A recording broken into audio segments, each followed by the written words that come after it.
If people can't feel the strength inside you, they will never trust the direction you're going. And if you don't master your mind, the world will gladly do it for you. That truth flips everything you think you know about self-control. You don't lose because you're not talented. You lose because your mind gets pulled, distracted, provoked, hijacked by noise you never learned to guard against. Every day, something tries to take the wheel. An email, a comment, a notification, a doubt. And before you realize it, your mind no longer belongs to you. It belongs to whatever shouted the loudest. Most people live this way. They react, they chase, they explain, they justify. They try to prove something to people who are barely paying attention, but people who win in silence, they follow a different path. They don't speak to impress, they speak to decide. They don't chase approval, they build authority. They don't let emotions drag them around. They guide themselves with clarity and timing. Because real power isn't loud. Real power is controlled. Real power is precise. Real power is silent. And that's the difference. Most people let their minds run wild. Leaders master it. And when you master your mind, everything else in your life finally stops controlling you. In the next 90 minutes, you're not here to be hyped. You're not here for motivation that fades tomorrow morning. You're here to build internal architecture, the kind that holds steady when everything around you shakes. You'll learn how to quiet the noise that drains your focus, how to hold your ground under pressure, how to respond instead of react, how to operate from standards, not moods, and how to rise without announcing every step you take. You'll walk through 10 chapters, each one built on a simple structure: the problem, the principle, the picture, the practice, the 2-minute test, the punchline. You'll hear the truth, you'll see yourself in the examples, and you'll walk out with tools you can use the moment this audio ends. Chapter 1. Recognize the noise. Chapter 2. Build mental stillness. Chapter 3. Train your inner authority. Chapter 4. Control emotional impulse. Chapter 5. Strengthen focus. Chapter 6. Stop seeking validation. Chapter 7. Create a silent discipline system. Chapter 8. Lead yourself under pressure. Chapter 9. Protect your energy. Chapter 10. Win in silence, rise in public. Each chapter sharpens a different part of your mind. Each one trains a muscle you've ignored for years. Each one brings you closer to the version of you who moves with intention instead of noise, who acts without needing applause, who stays centered when others break, who becomes unshakable, not because life gets easier, but because you get stronger. You don't need to be louder. You don't need to be bigger. You don't need to be dramatic. You need to be clear, steady, precise. You need to stop fighting every distraction and start mastering the force that creates all of your actions, your mind. This journey starts from the inside, and it stays inside until the results speak on your behalf. You don't need more. You need stronger. You need clearer. You need you under control. Let's begin. Chapter 1. Recognize the noise. Most people lose their day in the first 60 seconds. They don't notice it because it's so quiet, so familiar, so normal that it blends into the background like air conditioning in a hotel room. Americans especially are conditioned to start the day by reacting to their phone, to their inbox, to the world pulling them toward urgency they never agreed to. Before their coffee even brews, their mindset, their focus, and their emotional tone have already been hijacked. You're not failing, you're overwhelmed, and the worst part is that most people blame themselves. They think they lack discipline. They think they're lazy. They think they're distracted because something is wrong with them. But the truth is harsher and more freeing. What's pulling their mind isn't weakness, it's noise. 1,000 tiny inputs shaping thoughts they never consciously chose. 1,000 small jolts that keep the mind in a constant state of low-grade chaos. 1,000 signals that weaken clarity and steal calm. Noise destroys more dreams than fear ever will. the notifications, the alerts, the opinions, the pressure to answer instantly, the constant stimulation dressed up as connection. This is the pain no one talks about, the pain of living in a mind that never gets a moment of silence. When your attention is split, your emotions scatter. When your emotions scatter, your decisions shake. When your decisions shake, your confidence collapses. A mind led by noise can't lead a life, and recognizing that truth is the first step toward taking it back. Awareness is the beginning of mastery. Not discipline, not motivation, not grit. Awareness, because you can't control what you don't see. You can't fight what lives in the blind spots. You can't rise above noise you haven't learned to name. But the moment you see it, not just notice it, but truly understand how deeply it shapes your day, you break the spell. Noise is most powerful when it's invisible. Picture 2 mornings. In the first morning, someone wakes up, reaches for their phone immediately, and scrolls without even realizing their breathing has changed. Their body is awake, but their mind is already tense. They see a coworker's message and feel the familiar pressure to respond. They see the news and absorb a world of anxiety that doesn't belong to them. They see a friend's achievement and feel small for no reason. Their morning becomes a battlefield before they even stand up. This is how most Americans start their day, already behind. Now imagine the second morning. Same person, same responsibilities, same life. But instead of grabbing the phone, they stay still for 10 seconds. They breathe. They look around. They connect with the room, with the moment, with themselves. No input, no pressure, no pull. The silence isn't empty. It's stabilizing. It sets the internal tone before the world tries to overwrite it. The world didn't change. The relationship to the world did. That is the picture of mastery. Not a quieter life, but a quieter mind inside the same life. Noise is not always loud. In American culture, especially, it is subtle. It hides inside your habits. It lives in your impulses. It shows up as a quick check that turns into a chain of distraction. Most people don't realize how deeply conditioned they are until they try to sit in silence and feel the immediate pull to grab something, anything, to escape stillness. That pull is the noise revealing itself. The pull you feel is not you. It's your conditioning. And the moment you realize that, everything changes. To reclaim authority over your mind, you need practice. Clean, structured, deliberate practice. Start by naming your 5 biggest noise sources. Don't soften it. Don't pretend it's not that bad. Be direct. The apps that drain you, the people who emotionally overload you, the news cycles that rob your peace, the habits that hijack your brain. Naming them is a declaration of sovereignty. Then reclaim your mornings. Americans are taught to rise and grind, to jump into the day fast, to answer everything instantly, to always be available. That culture kills clarity. Guard the first 10 minutes of your consciousness like your future depends on it, because it does. 10 minutes of stillness recalibrates your entire nervous system.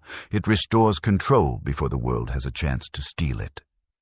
Silence is not emptiness. Silence is power. Use one screen at a time, one window, one direction, one focus. Multitasking is a lie. America sold itself in the 90s. It never worked. It only fractured attention and made people feel incompetent. Your mind wants linear movement, not scattered chaos. Give it the structure it's built for. Then, learn to catch the mental pull, the sudden urge to check something, the impulse to escape the moment, the thought that says, just 1 second. That impulse is the strongest form of noise because it feels personal. But it's simply a conditioned reflex. When you notice the impulse instead of obeying it, you take back authority. Language matters too. Weak words create weak focus. Your self-talk must become cleaner and stricter. Cut phrases like, maybe, I'll just check, Just 1 minute. Replace them with not now. Stay here. Small commands. Strong impact. Internal authority begins with internal language, and now the real work begins, not with action, but with honesty. Ask yourself, what noise controls my attention the most? What distraction has become so normal I forgot it was optional? What part of my day would transform instantly if I protected my mind instead of opening it to everything? These questions aren't academic, they're personal. They expose the truth behind your daily frustration. They reveal how much of your emotional exhaustion is not coming from your responsibilities, but from the unfiltered noise bleeding into your mind. Your mind was never weak, it was crowded. Mastery begins the moment you stop surrendering your attention for free. When you stop waking up reactive. When you stop letting the world decide your emotional tone. When you choose silence before stimulation, presence before pressure, awareness before action. Noise is the first enemy of self-mastery. Awareness is the first weapon, and once you see the noise, really see it, you're no longer owned by it. You are no longer pushed by it. You are no longer shaped by it. You finally begin leading your mind instead of chasing your thoughts. See the noise, or be ruled by it. Chapter 2. Build mental stillness. A restless mind can't lead you anywhere worth going. Most people don't realize how rarely they experience stillness. Even when they're alone, even when the room is quiet, even when nothing demands their attention, their thoughts are loud, fast, scattered. The mind runs like a machine that never turns off. It jumps from one imagined problem to another. It replays old conversations. It anticipates future worry. It searches for stimulation out of habit, not need. And in American culture especially, constant mental activity is confused with productivity. But busy is not the same as in control. If your mind never slows down, it will eventually break down. This constant inner noise creates a deep, invisible pain. You feel tired even after sleeping. You feel overwhelmed even when nothing is wrong. You feel tense for no clear reason. You feel pulled into anxieties that never actually materialize. And because this state has become so normal for so many people, they think it's simply who they are. I'm an overthinker. I'm anxious. My mind never stops. But overthinking isn't identity. It's overstimulation. It's untrained attention. It's a mind that was never taught how to be still. Stillness is not the absence of thought. Stillness is the absence of pull. And here is the principle that reshapes everything that follows. Stillness is a skill, not a mood. You don't wait to feel calm. You build calm. You train it. You reinforce it. You develop it the same way you build muscle, through repetition and deliberate practice. The people who stay composed in chaos are not naturally gifted. They are trained. They've learned to build space between stimulus and reaction. They've learned to hold themselves steady when the world around them shakes. Calm is not nature. Calm is discipline. Picture a lake on a windy day. The surface ripples, breaks, splashes. Everything is unstable. You can't see the reflection of anything clearly. That's most people's minds, disturbed by every gust of thought, every distraction, every piece of noise entering too quickly. Now picture the same lake at dawn. The surface is glass. The sky sits perfectly on the water's reflection. That clarity isn't from a different lake. It's from a different state. A still mind works the same way. When it settles, everything becomes visible. The answer you couldn't find appears. The emotion you couldn't name becomes clear. The decision you kept avoiding becomes obvious. A calm mind sees what a chaotic mind can't. Now imagine a firefighter stepping into smoke. Everything around them is loud, urgent, overwhelming. But trained firefighters don't run blindly. They pause, they orient, they breathe. They anchor their attention before they take the next step. Their calm is not passive, it is tactical. It is what keeps them alive. Your inner world works the same way. Stillness is not softness. Stillness is strategy. To build stillness, you need rituals, not wishes. The first is breath. Not dramatic meditation. Not spiritual performance. Just breath. Controlled, grounded, deliberate breath. Americans often underestimate breathing because it seems too simple, too basic. But the nervous system doesn't care about complexity. It cares about signals. When you slow your breath, you slow your mind. When you slow your mind, you regain control. Use the 4-4-4 method. Inhale 4 seconds, hold 4 seconds, exhale 4 seconds. Do it 3 times, 36 seconds total. It resets your entire internal state. It places your attention back in your body, not in your thoughts. It gives you a moment of authority in a day full of demands. Breath is the steering wheel of your mind. Next, create a daily moment of what I call mind parking. 5 minutes. Sit. No phone, no talking, no input. Your only job is to let your thoughts settle the way dust settles when a room becomes still. You don't chase thoughts. You don't judge thoughts. You simply let them land. If you practice this consistently, you will notice something profound. Your mind begins to obey you instead of dragging you. Then label your thoughts. Not emotionally, not dramatically. Calmly. When a thought arises, worry, memory, fear, task, you name it like you're categorizing files. This is what monks, elite athletes, and high-pressure professionals all train. Separation. When you name a thought, you are no longer inside it. You are observing it, and observation creates freedom. Stillness doesn't require isolation. You don't need a cabin in the mountains. You need micro-pauses throughout your day. When stress spikes, take 3 seconds. Put your right foot flat on the floor. Feel it. This grounds your attention instantly. When tension rises, relax your jaw. Tension lives there. When overwhelm hits, look at one object in the room and breathe once. These small habits create internal space when your mind tries to collapse. Small pauses build big control, but stillness isn't only about adding calm. It's about eliminating what disrupts it. Remove overstimulation. Set boundaries with people who unload their chaos onto you. Reduce unnecessary alerts. Limit the news to intentional windows. Protect your emotional bandwidth the same way you would protect your physical space. One of the biggest sources of mental restlessness in American culture is the constant need to be reachable. Messages, emails, notifications, replies. Ping me if you need anything. This open-door policy destroys stillness. You can't be constantly available and mentally grounded at the same time. Choose one. Turn off non-essential alerts. Let people wait. Instant is not a requirement of a healthy mind. If everything can reach you, nothing is truly yours. Now ask yourself the questions that reveal your internal landscape. What situations make my mind feel the loudest? What emotions do I avoid by staying constantly busy? When was the last time I truly felt present in my own body?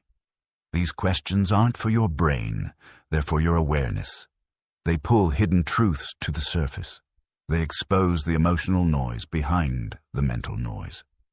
Many people fear stillness because silence reveals what they've been running from, but facing that truth is the beginning of inner authority. Stillness doesn't eliminate emotion. It lets you feel it without drowning. It lets you process without spiraling. It lets you act without reacting. That is why stillness is not passive. It is powerful. It turns emotional storms into signals. It turns inner chaos into information. It turns the mind from a battlefield into a command center. A still mind makes strong choices. A chaotic mind makes loud ones. And here is the beauty. You don't need perfection to build stillness. You need consistency. 5 minutes today, 3 seconds tomorrow. one breath during stress. That's how mental strength is built, not in grand gestures, but in quiet repetitions. Stillness is a language your mind must relearn. Silence is a territory you must reclaim. Presence is a muscle you must train, and the moment you choose to build it, really build it, you create a foundation strong enough to handle anything life throws at you. Because in the end, stillness is not escape. Stillness is control. Chapter 3. Train your inner authority. If you don't lead your mind, someone else will. Look around at how most people live. Their decisions are shaped by opinions they didn't ask for. Their choices are influenced by fears they inherited.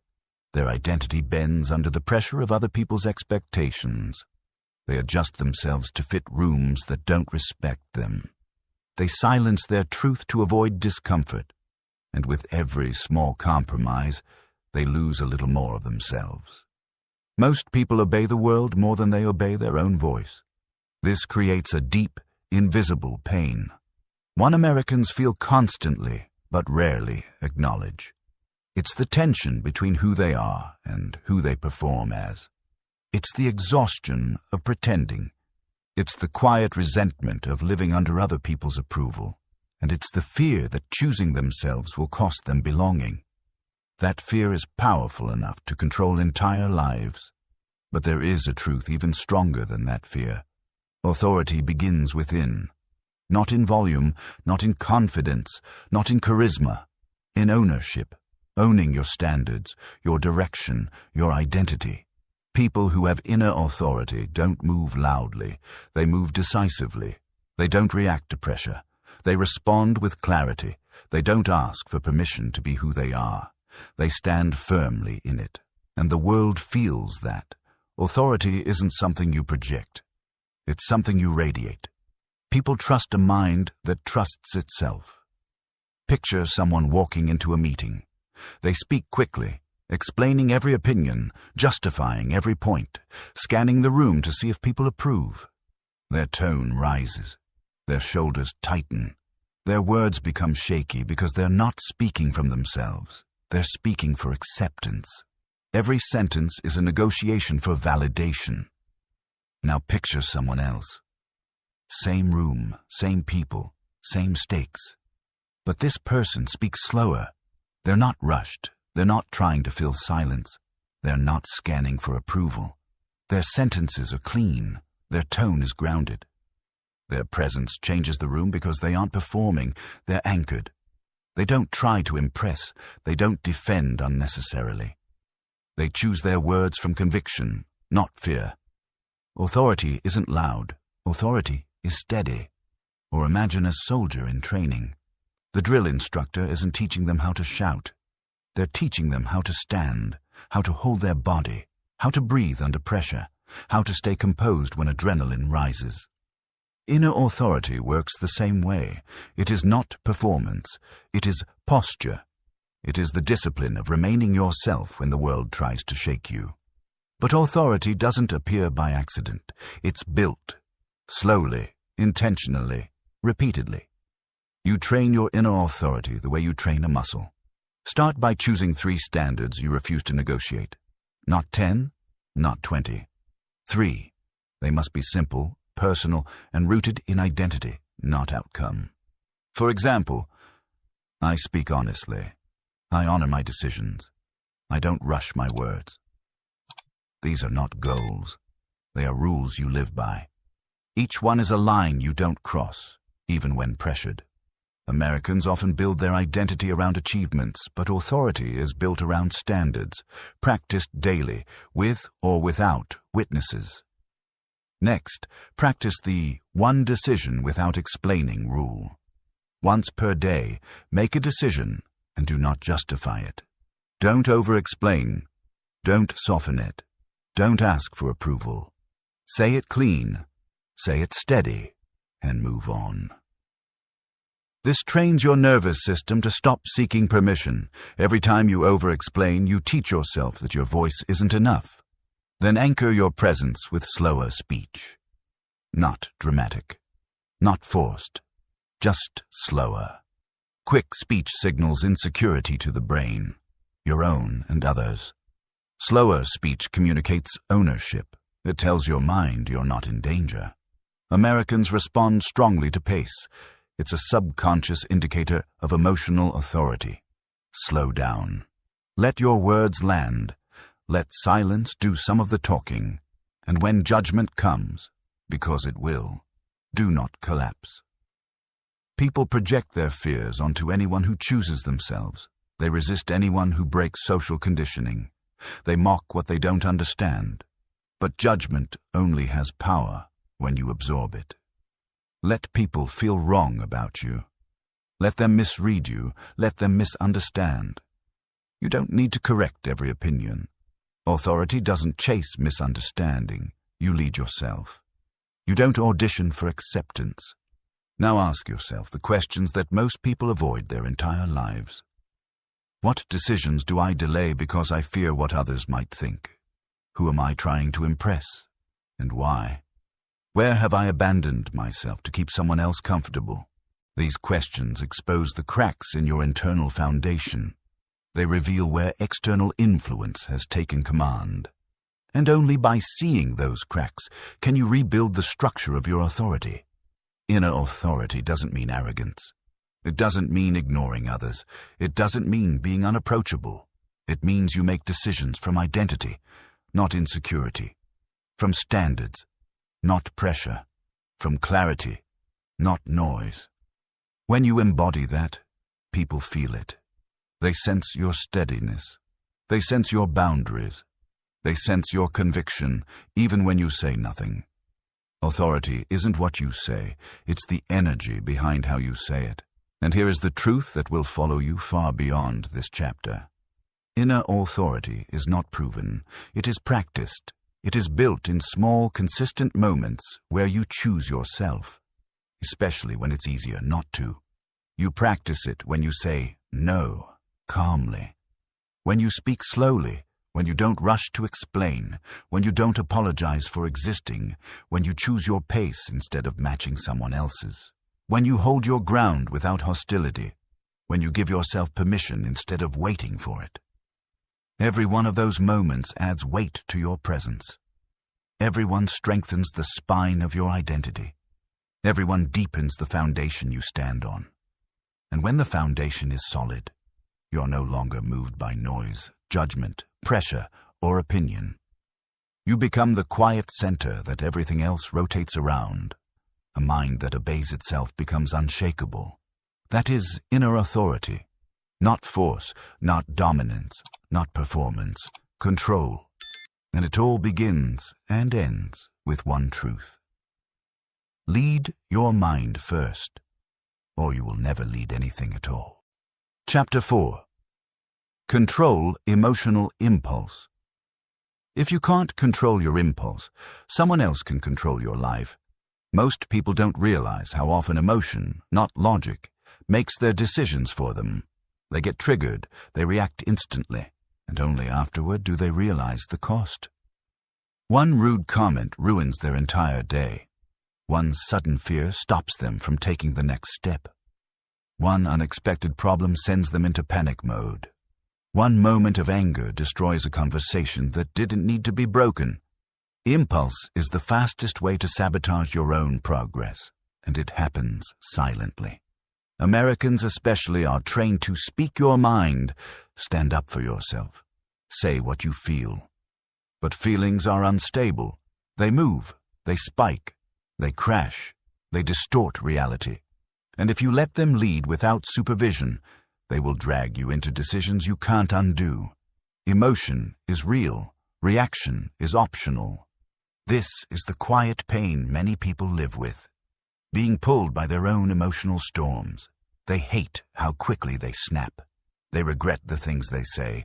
They overthink what others think of them. They shut down when overwhelmed. They spiral when stressed. And in the moment, it feels automatic, like they have no choice. But they do. You do. You always do. And that leads to the principle that shifts everything. Reaction is weakness. Response is power. A reaction is instant. A response is chosen. A reaction is impulse. A response is clarity. A reaction is controlled by emotion. A response is controlled by identity.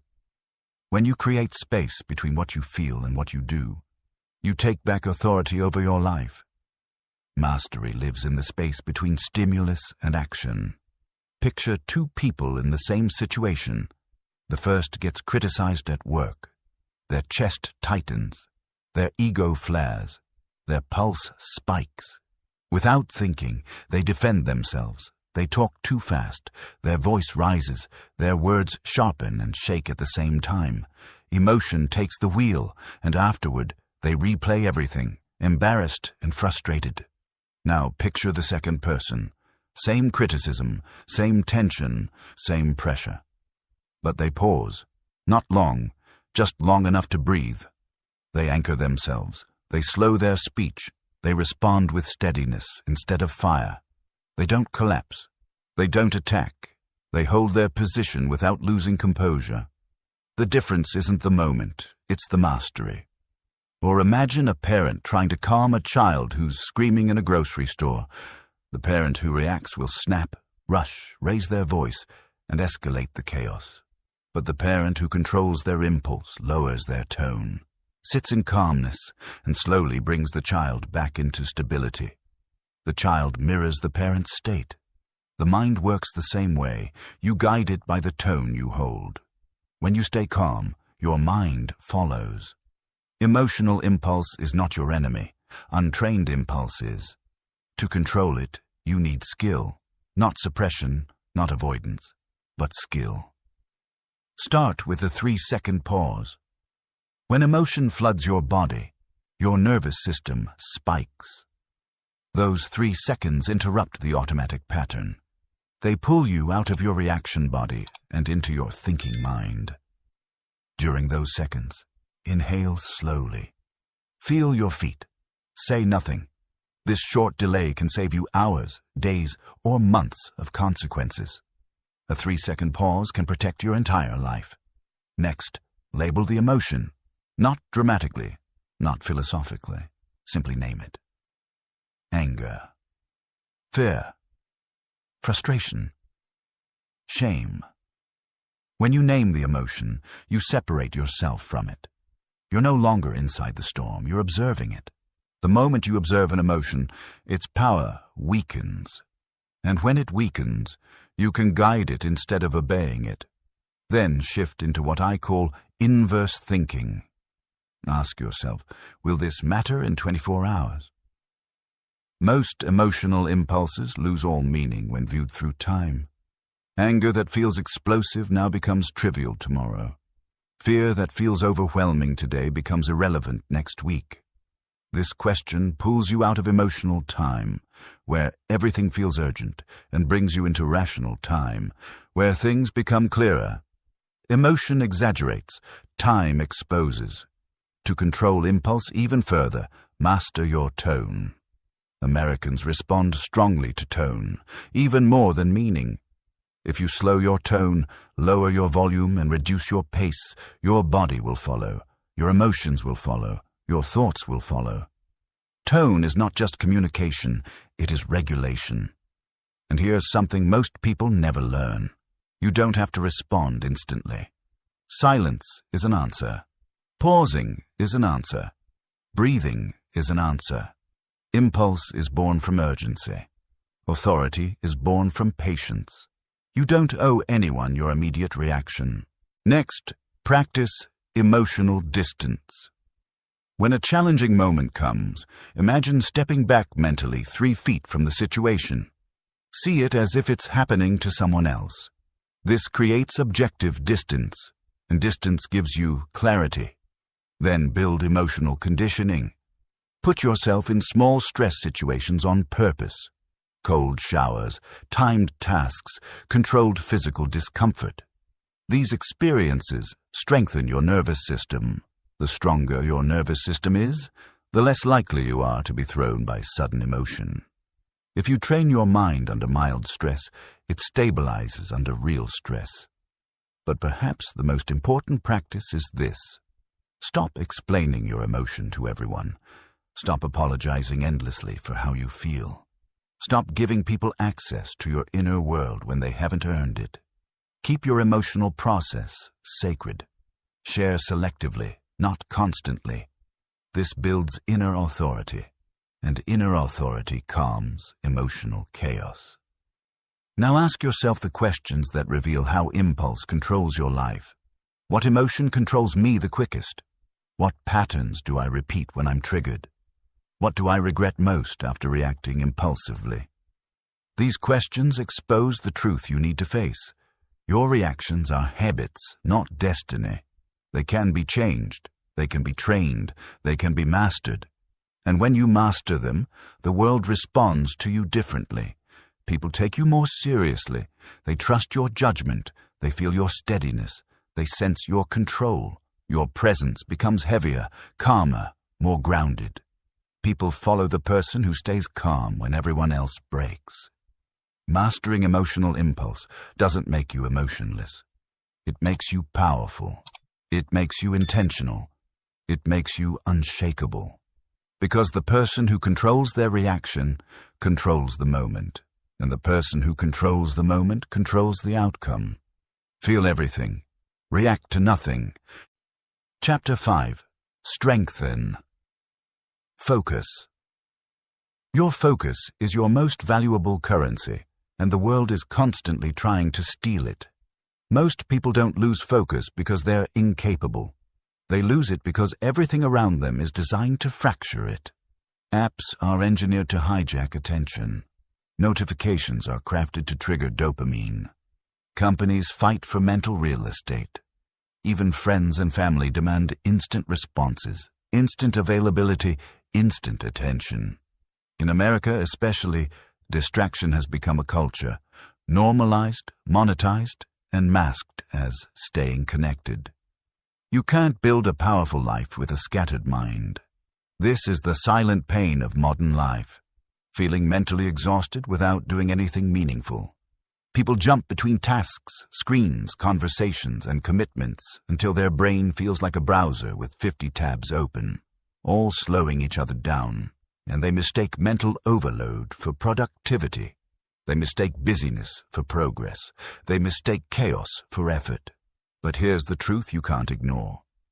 Focus isn't something you find. Focus is something you protect. A focused mind is not a gift. It's a fortress, built intentionally, reinforced daily, guarded ruthlessly. Without protection, your attention leaks. With protection, your attention sharpens. Picture this. Someone sitting down to work. They open their laptop, check one email, switch to their phone, scroll for a minute, jump to another tab, half-read a message, click on a notification, and suddenly 20 minutes disappear. They didn't choose distraction.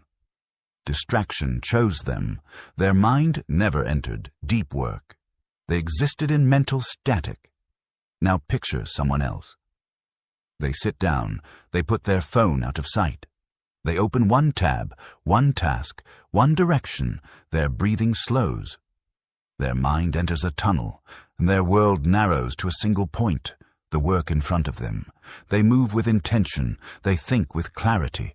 They produce with depth. The gap between these two people isn't intelligence, it's protection. Or imagine holding a magnifying glass under the sun. Unfocused, the light feels warm. Focused, it can burn through wood. That is your mind. Scattered, it's soft. Focused, it's unstoppable. To strengthen focus, discipline isn't enough. You need strategy, practical, repeatable strategy. Begin with a 90-minute deep work block. One task, one mission, no switching, no checking quickly. The American work culture glorifies multitasking, but multitasking is a myth. You don't do two things well, you do two things poorly. Deep work is the opposite. It's the commitment to depth over speed, to quality over chaos, to intention over impulse. Depth is a superpower in a world addicted to shallow attention. Next, eliminate your top 3 daily distractions. Not all of them, just the top 3. Identify them clearly. Your phone, social media, email pings, the coworker who interrupts, the habit of jumping between screens. Remove or reduce these three, and your productivity will double without extra effort. Then apply the single mission rule. Every morning, define one mission that, if completed, makes the day successful, even if everything else fails. Americans drown in endless to-do lists, confusing volume with progress. But real progress is built through one decisive, high-impact action per day. After that, control your environment. Not perfectly, deliberately. A cluttered digital space creates a cluttered mind. Clean your desktop, close tabs, silence notifications. Put your phone away from your body. Your environment should push you into focus, not pull you out of it. Make your environment serve your mind, not sabotage it. Then train yourself to tolerate boredom. This is where most people fail. They mistake boredom for a signal to switch tasks. But boredom is the gateway to deep concentration. Sit in it. Let it pass. What follows boredom is immersion, and immersion is where mastery lives. And when your mind drifts, because it will, don't shame yourself. Simply return to the task without commentary. This is mental strength. The ability to return, again and again, calmly, without frustration, without self-judgment. Every return is a rep. Every rep strengthens your mental muscle. Now ask yourself the questions that expose the truth behind your scattered attention. What steals my focus the fastest? What tasks do I avoid by seeking distraction? What would my life look like if I gave my best attention to the things that actually matter? These questions aren't academic. They're revealing. They show you the cracks in your attention system. They reveal the habits you've normalized. They expose the small leaks draining your potential. Focus is not about doing more. Focus is about doing what matters with your full mind. And when you strengthen it, truly strengthen it, you'll notice changes far beyond productivity. You'll feel more present, more grounded, more confident, more in control of your pace, your choices, your energy. People will sense your intention. They will respect your boundaries. They will feel the weight of your attention when you give it. A focused person becomes magnetic, not because they try to be, but because clarity itself is attractive. And as your focus sharpens, life simplifies. Decisions become easier, emotions become calmer, work becomes deeper, relationships become richer, the noise fades, the signal strengthens. A scattered life reflects a scattered mind. A powerful life reflects a focused one. Strengthening your focus won't just make you more productive. It will make you more powerful, because the person who controls their attention controls their direction. And the person who controls their direction controls their destiny. Guard your focus like it's gold, because it is. Chapter 6. Stop seeking validation. The fastest way to lose yourself is to chase approval from everyone else. Most people don't realize how deeply they're controlled by the need to be liked, praised, understood, agreed with, or accepted. It shapes their tone. It shapes their choices. It shapes their identity. They filter every action through an invisible audience that never stops watching. And because of that, they live their entire lives performing instead of being. Approval is a drug, and most people are addicted without knowing it. This addiction creates a quiet, heavy pain. You bend yourself to avoid disappointment. You silence your voice to avoid judgment. You pretend to be smaller to avoid making others uncomfortable. And every time you do this, a piece of you dissolves. Americans feel this intensely, especially in a culture built on social performance, curated identities, and constant comparison. But here's the truth. People-pleasing is self-betrayal wearing polite clothing. When you chase validation, you hand over your inner authority. You allow strangers to decide your worth. You let temporary opinions shape long-term identity. You let comments determine your confidence. You let silence dictate your value, and none of it is stable. The people who praise you today can ignore you tomorrow. The people who clap for you can also criticize you. External validation is unpredictable, inconsistent, and temporary. What is built on approval will collapse with criticism. Picture someone scrolling through social media. They post something, then immediately check who liked it, who commented, who viewed it. Their emotional state rises and falls with every notification. They don't realize it, but they're being trained like a lab animal, conditioned to crave digital approval to feel significant. Their identity becomes currency in a marketplace of opinions. Now picture someone else. They post or don't post. They don't need it. They speak when needed, not for attention. They move quietly, with grounded confidence. They don't scan the room for reactions. They don't shrink when misunderstood. Their validation system is internal, not outsourced. A person who validates themselves becomes untouchable. Or imagine walking into a room. The people pleaser scans the faces, searching for signs of acceptance or rejection. Their nervous system becomes hypervigilant. Their energy shifts depending on the room's response. But the person with internal validation, they walk in, and their presence sets the tone. They don't bend, they don't chase. They don't adjust their identity based on who's watching. Approval follows people who don't seek it. To break the validation habit, you need practice, not theories, not wishful thinking. Practice. Start with the no explanation decision. Once a day, make a choice and don't justify it. Not with "I'm sorry." Not with "I hope you don't mind." Not with "Does that make sense?" Say your decision clearly, calmly, and completely. Then stop talking. Americans often over-explain because they're conditioned to soften themselves, but authority grows when explanations shrink.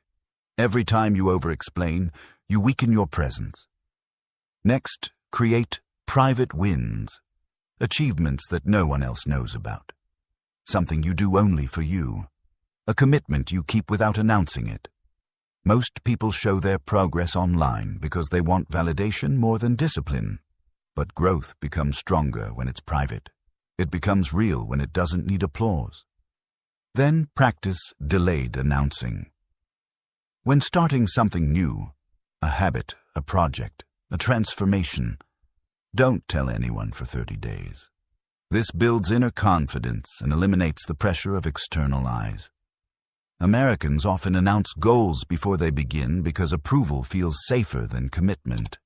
But real growth happens in silence. Build quietly, reveal slowly, move confidently. Another technique: refuse to answer at least one opinion-based question. When someone asks, "Do you think this is okay?" or "Do you think I should?" don't seek alignment. Give your honest answer without adjusting to avoid disapproval.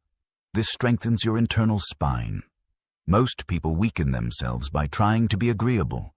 Then separate identity from image. Who you are versus how you're seen. Image is fragile. Identity is foundational. Image depends on trends. Identity depends on values. When you live from identity, validation becomes optional. Now ask yourself 3 questions. Who am I trying to impress, and why? What part of me changes to make others comfortable? Where did I learn that I need approval to feel safe? These questions reveal emotional attachments you didn't know were running your life. They expose the patterns you follow without thinking. They show you where your self-worth leaks out. Self-respect grows when approval is no longer the goal. Your relationship with validation changes the moment you realize this. People don't think about you as much as you fear they do. They're busy. They're distracted. They're focused on their own insecurities. The judgment you're afraid of lives mostly in your imagination. And even when people do judge you, judgment cannot touch someone rooted in their own identity. It becomes background noise, heard but irrelevant. When you stop chasing approval, you free your mind. You free your energy. You free your creativity. You free your decisions. You free your future. And ironically, the moment you stop needing validation, people begin to respect you more.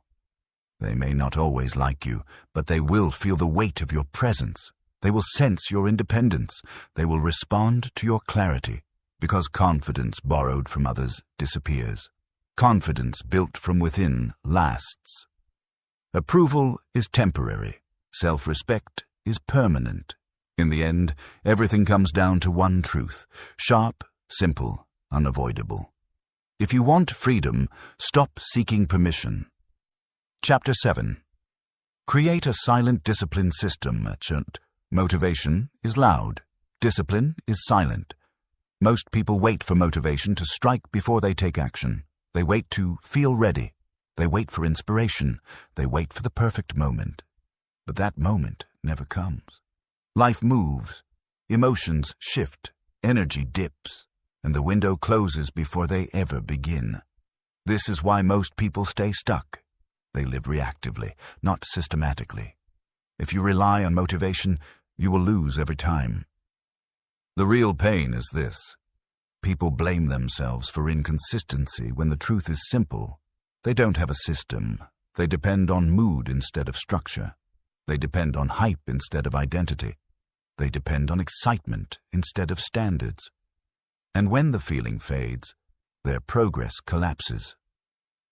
Americans especially face this trap, living in a culture obsessed with grind energy, one moment and burnout the next.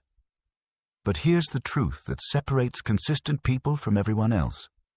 Discipline isn't about force. It's about architecture.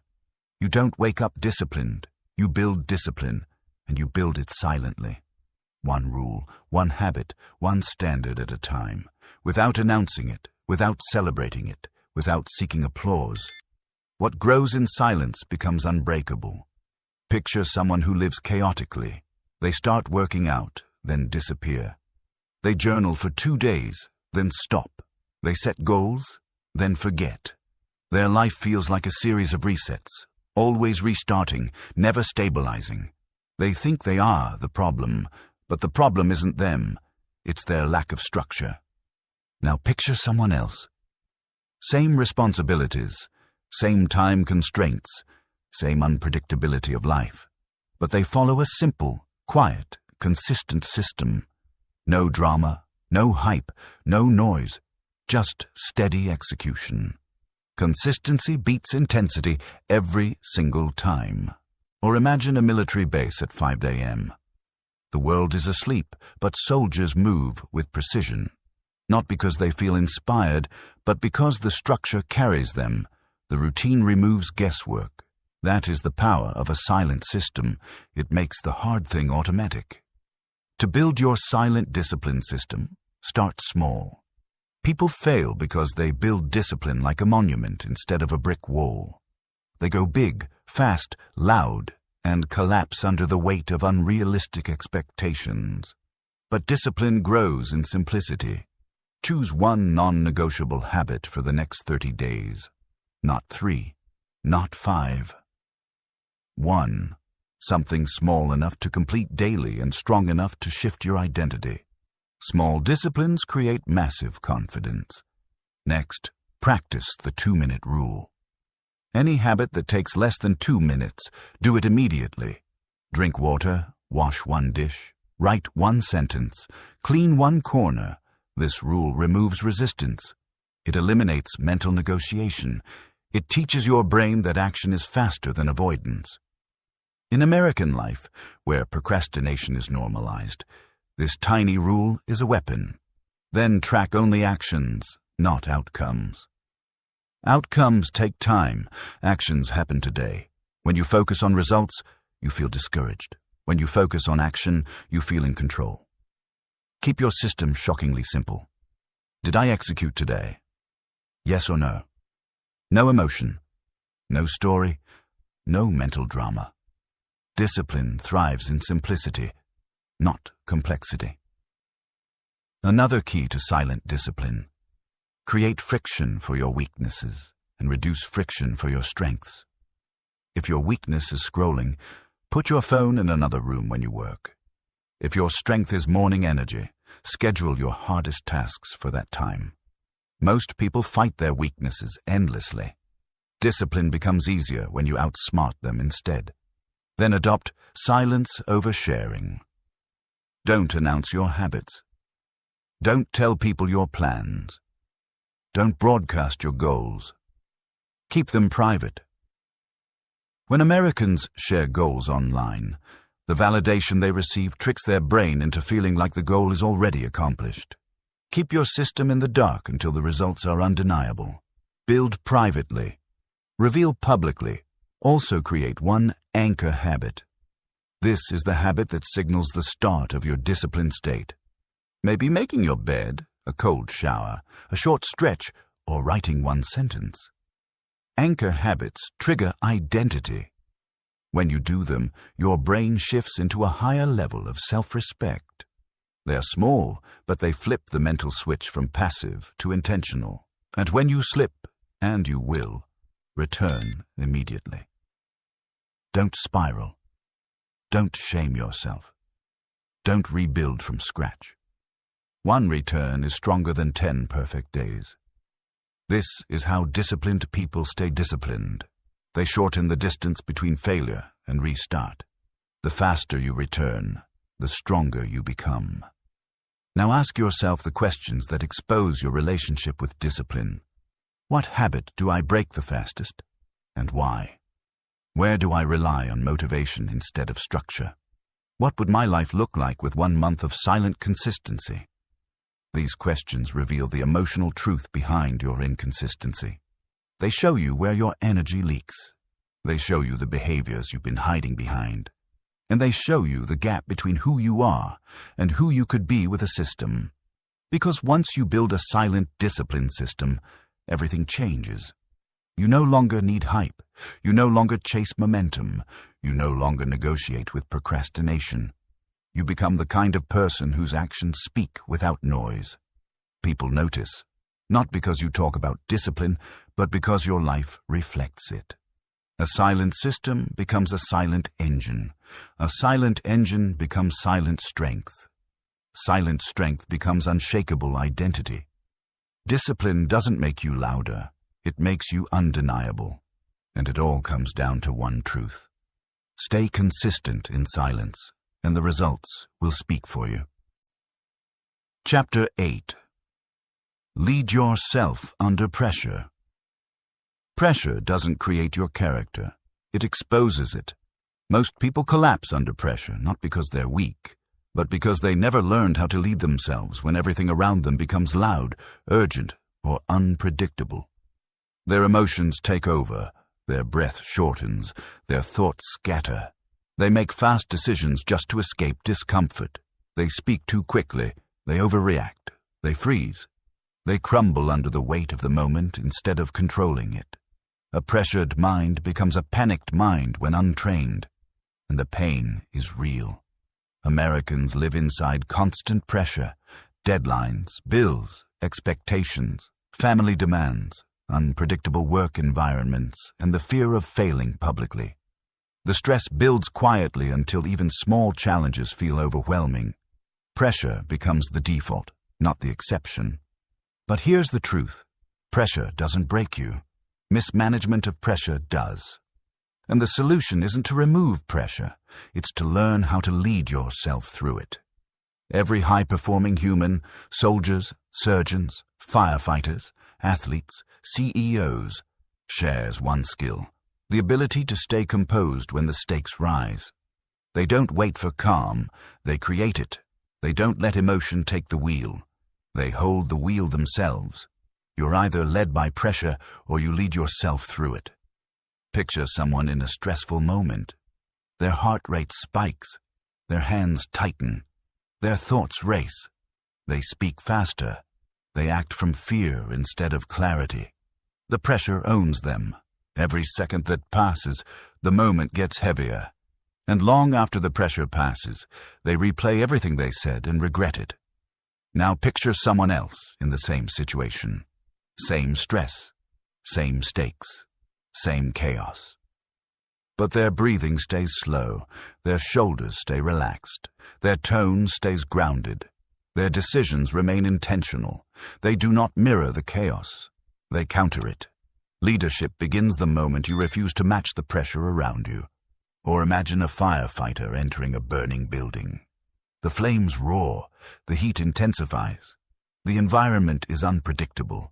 But trained firefighters don't rush blindly. They pause, they orient, they breathe, they lead their body so their body doesn't lead them. That pause is not hesitation, it's strategy. That breath is not weakness, it's control. Most people never learn this skill. They rush when they should pause. They speak when they should breathe. They react when they should assess. They collapse inward instead of anchoring down. To lead yourself under pressure, you need a system that works in real time, not theories, not motivation, not philosophy. A system. Start with CRM Center. Acknowledge. Limit. Move. Center yourself physically. Put both feet on the ground. Roll your shoulders back. Slow your inhale. A physical reset creates a mental reset. Americans underestimate posture, but your body is the first tool you must command under pressure. Acknowledge what's happening internally. Say to yourself, this is pressure, not this is a disaster, not this is too much, just pressure. Naming it strips away panic. It turns the unknown into something you can manage. Limit the moment. Pressure makes everything feel bigger than it is. Shrink the moment. Ask, what's the next small step? Not the whole problem. Just the next action. Move with intention. One step, one decision, one direction. Action dissolves anxiety. Pressure becomes powerless when you break it into pieces. Then practice micro resets. When overwhelm spikes, pause for just 5 seconds. Inhale, exhale, lower your shoulders. Return your mind to center. These micro resets prevent emotional spirals before they begin. You don't need 10 minutes. You need 5 seconds of authority. Next, decide before the moment. Pre-decide your standards. Pre-decide your tone. Pre-decide your response. High-pressure performers don't rely on improvisation. They rely on preparation. You do not rise to pressure. You rise to the level of your training. Preparedness feels like confidence in moments where confidence usually disappears. And when pressure hits, speak slower. People who panic speed up. People who lead slow down.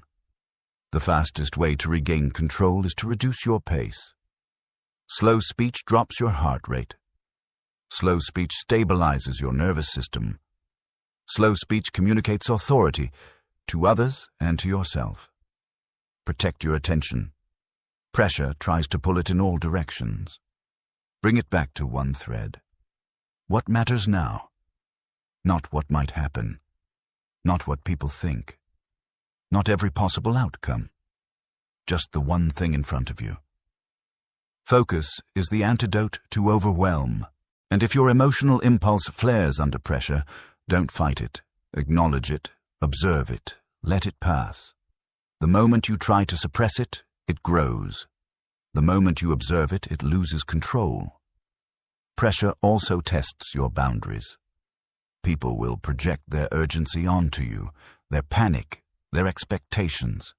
You must refuse to absorb what isn't yours. Pressure is contagious, but so is composure. You must choose which one you spread. Now ask yourself the questions that reveal how pressure influences your life. What situations trigger my loss of control the fastest? When pressure rises, do I react from identity or fear? If I slowed down in pressure instead of speeding up, how would my life change? These questions expose the moments where you surrender authority. They show you the cracks in your emotional structure. They reveal the patterns that collapse under stress. But once you see them, you can rebuild, and you can rebuild stronger than before. When you learn to lead yourself under pressure, everything changes. You speak differently, you decide differently, you show up differently. You become someone people trust, not because you're loud, but because you're steady. A steady human is rare, and rare becomes powerful. Your presence becomes weight, your calm becomes influence, your responses become respected. Pressure respects those who do not fear it. In the end, leadership isn't about leading others. It starts with leading yourself, especially in the moments when everything feels heavy, urgent, or uncertain. Because the truth is simple, stay calm under pressure, and you stay in command of your life. Chapter 9. Protect your energy. Your energy is your real currency, and most people spend it carelessly. Every day, people give away their energy to things that don't matter. Arguments they didn't need to join, people who drain them, stress they didn't create, tasks that don't align with their goals, and emotional baggage that isn't theirs to carry. By noon, they feel exhausted. By evening, they feel defeated. And they think this is normal. You're not tired because you're weak. You're tired because you're leaking. This is a uniquely American struggle. Overwork, overstimulation, overcommitment, and overexposure. Too many inputs, too many expectations, too many people pulling at the same time. The silent pain is that nobody teaches you how to protect your energy, how to preserve your internal power from a world constantly trying to drain it. But the truth is sharp. Energy is not limitless. Protect it or lose it. A strong mind becomes weak if the energy behind it disappears. A strong plan becomes impossible if the energy to execute it fades. A strong identity falls apart when your internal battery is empty. Protecting your energy isn't optional. It is the foundation of every powerful life. Picture someone who wakes up already overwhelmed. Their day begins with instant demands, messages, notifications, obligations. Their energy is scattered before they even step outside. They carry emotional weight from yesterday, guilt from last week, and pressure from tomorrow. No wonder they feel drained. They are living with no boundaries. Now picture someone else. Same job, same life, same responsibilities. But they guard their energy like it's gold. They don't jump into chaos. They don't say yes to everything. They don't absorb what isn't theirs. Their energy is clean, focused, intentional. A protected mind becomes a powerful one. Or imagine a phone with dozens of apps running in the background. Nothing seems wrong until the battery drains rapidly. That's exactly how most people live. They keep emotional tabs open, old grudges, unfinished tasks, people-pleasing, resentment, guilt, constant comparison, unspoken stress, digital noise. Energy drains quietly until nothing is left. To protect your energy, you must build a system, not based on isolation, but on intentional boundaries. Start with an energy audit. Evaluate the people, tasks, and environments that leave you weaker, not stronger. Be brutally honest. Some people drain you because they are chaotic. Some because they are negative. Some because they depend on you more than they depend on themselves. Once you see the truth, you can't unsee it. Not everyone deserves access to your inner world. Then set emotional boundaries. Not walls. Boundaries. Say no without guilt. End conversations that feed chaos. Stop explaining your limits. Stop apologizing for protecting your mental space. Americans struggle with boundaries because they fear being seen as rude, difficult, or selfish. But boundaries aren't selfish. They're necessary. Protective people don't drain others. Unprotected people drain themselves. Next, reduce your input diet. Limit the emotional noise you consume. Social media, news, gossip, drama, emotional dumping from others. You are not built to carry the world's weight. Curate what enters your mind the way you curate what enters your body. Your mental diet determines your emotional strength. Then master the art of selective access. Not everyone gets your time. Not everyone gets your attention. Not everyone gets your emotional bandwidth. Give your energy to people who respect it. Protect it from those who exploit it. And create physical boundaries as well. Keep your workspace clean. Simplify your home environment. Remove objects that carry emotional weight. A cluttered space creates a cluttered mind. A clean environment strengthens internal clarity. Another key, stop absorbing other people's emotions. Many people, especially in American work culture, carry the stress of their boss, their co-workers, their clients, their family. They absorb every tone, every mood, every expectation. But you cannot be the emotional container for everyone else. It will destroy your energy. You are responsible for your emotional state, not the world's, and learn to say no without explanation. No is a complete sentence. People who drain you will always want reasons, justifications, or negotiations. Don't offer them. Protecting your energy shouldn't require permission. Finally, schedule solitude, not loneliness. Solitude. Time alone recalibrates your emotional state. It clears your mind. It restores your bandwidth. Americans often avoid solitude because it forces them to face their own thoughts. But solitude is where self-awareness grows. It's where emotional stability begins. Now ask yourself the questions that reveal the truth. Who drains my energy the fastest? What habits take more from me than they give? Where am I giving my energy out of guilt instead of intention? These questions reveal your leaks. They show you where your life feels heavier than it should. They expose the people and patterns you've allowed to drain your power. Because when you protect your energy, everything changes. Your mind becomes clearer. Your emotions become lighter. Your decisions become stronger. Your boundaries sharpen. Your confidence rises. Your presence deepens. People will feel the difference, and as your energy becomes more selective, your life becomes more aligned. You stop overcommitting. You stop overstretching. You stop trying to be everything for everyone. You start living from your center, not scattered across 100 directions. A powerful life is not built on unlimited energy. It's built on protected energy. And the moment you understand this, you reclaim control of your pace, your presence, your peace, and your power. Guard what fuels you, and you guard your entire life. Chapter 10. Win in silence, rise in public.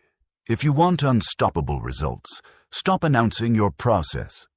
Most people talk too much about what they plan to do, what they hope to become, and what goals they're working on. They share updates before they have progress. They reveal intentions before they build discipline. They speak loudly about dreams they've never fully committed to. And with every announcement, their internal power leaks a little more.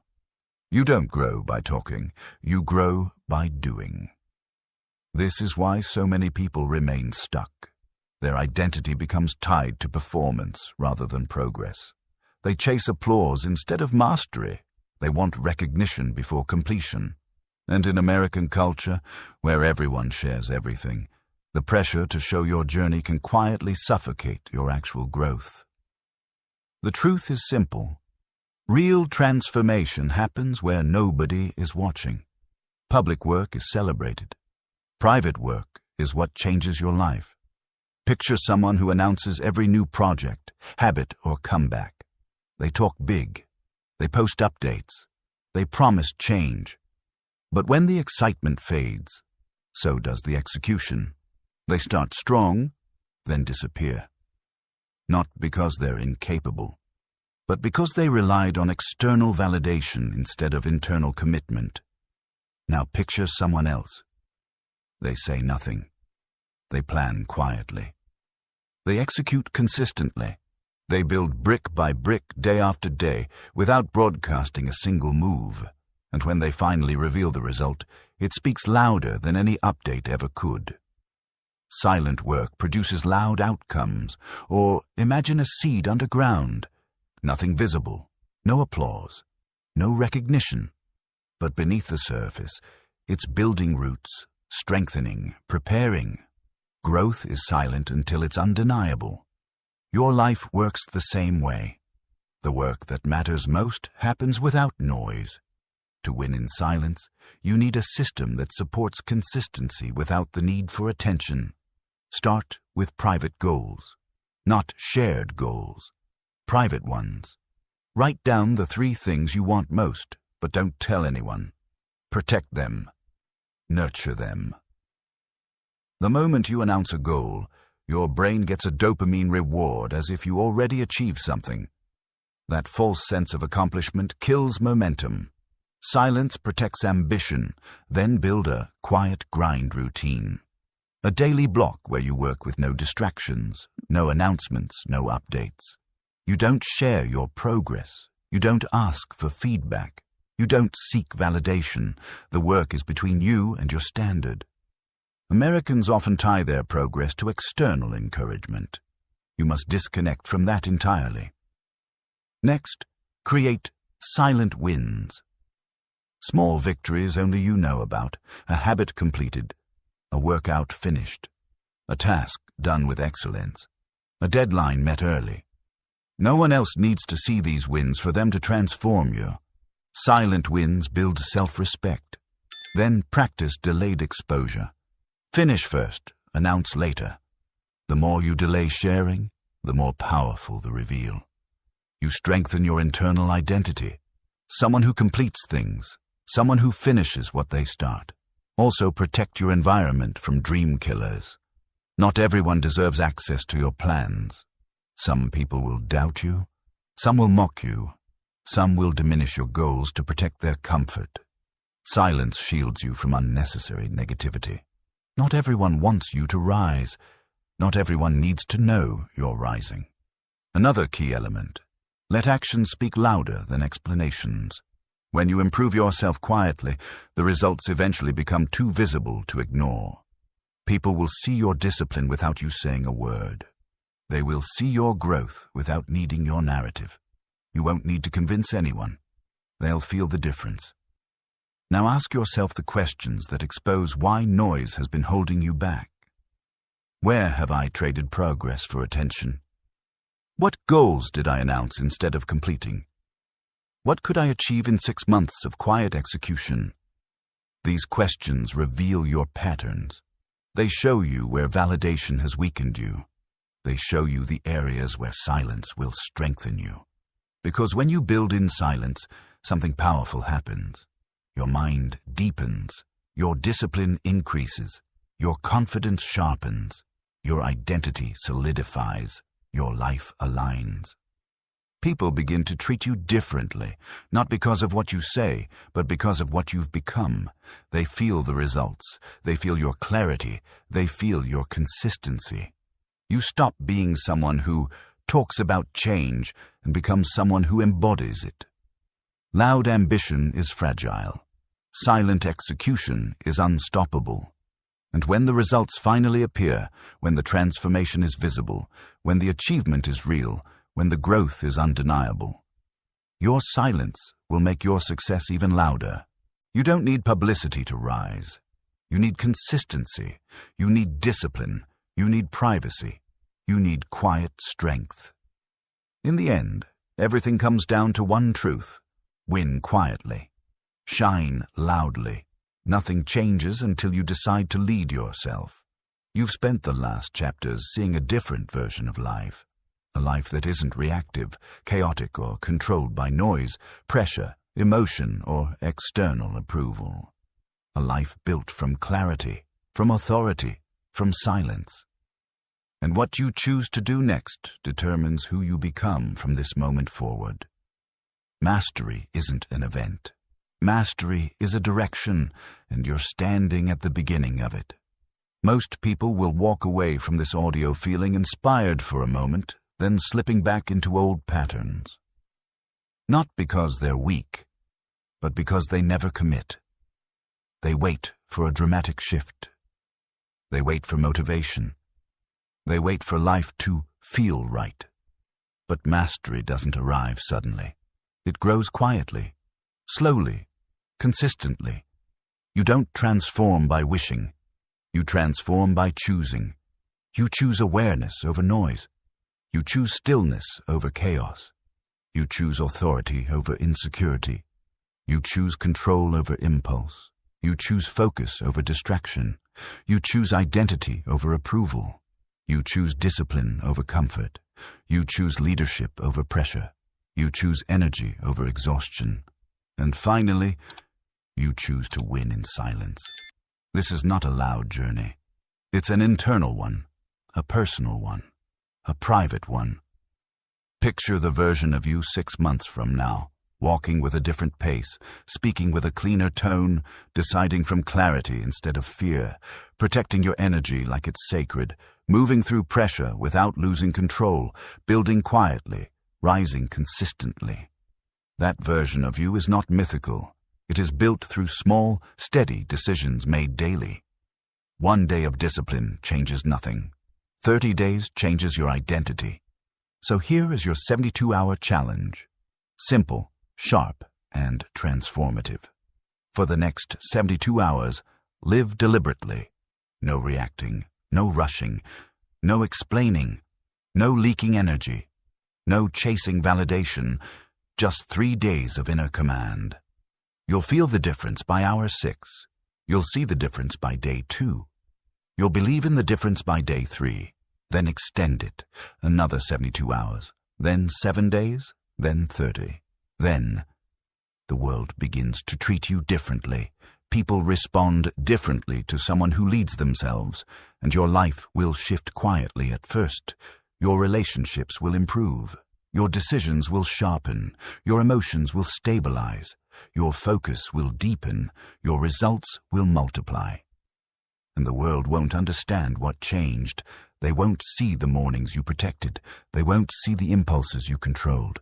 They won't see the habits you built in silence. They won't see the discipline you practiced privately. They will only see one thing.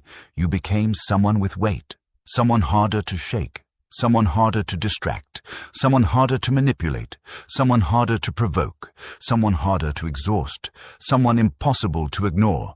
Not because you got louder, but because you got clearer. Not because you proved anything, but because you stopped needing to. Not because you changed the world, but because you changed yourself. This is the quiet becoming, the rise that happens without noise, the transformation that happens without announcement, the power that emerges from the inside out. And it all leads to one final truth.